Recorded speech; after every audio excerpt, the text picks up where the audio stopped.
नमस्कार मित्रांनो, मी बहुजन शक्तीकडून दीपक साठोटे बोलतोय. आता आपण आलो आहे गांधीनगर विभागात, जिथे दारूचे बॉक्स चोरीला गेले आहे. 2 लाख रुपयाची ऐवज होती त्याची. चला आता त्यांच्याकडूनच जाणून घेऊया आपण.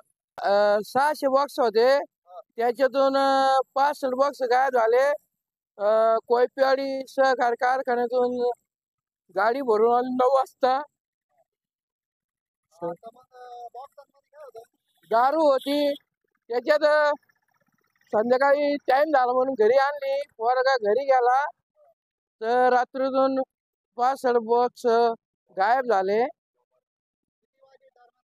ते रात्री 1-1:30च्या सुमारास झाले. रात्री झालं ते. बुधवारी गाडी भरायला गेली होती. संध्याकाळी 9 वाजले. ते खाली काढता नाही म्हणून आम्ही घरी लावली. मग सकाळी जाऊ म्हणून सकाळी 6 वाजता इथं आले. पाहिलं तर मागचं फाळकं सर्व उघडं होतं. 600 साडेसहा बॉक्स गायब झाले 600 मधून. ते 2.25 लाखाची चोरी झाली ती. पोलीस कंप्लेंट केली.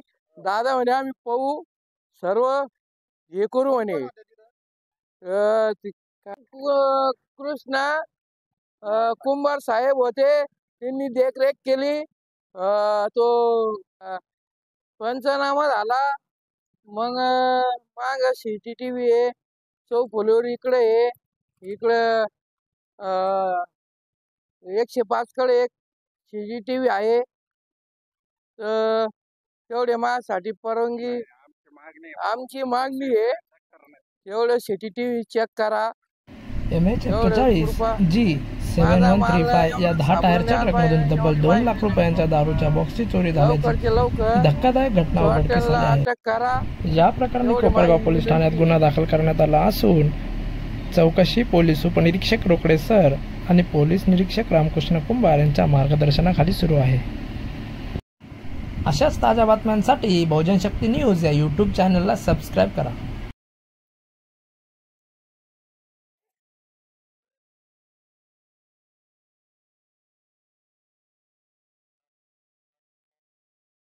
या 2 पंध सोडवला होता. 2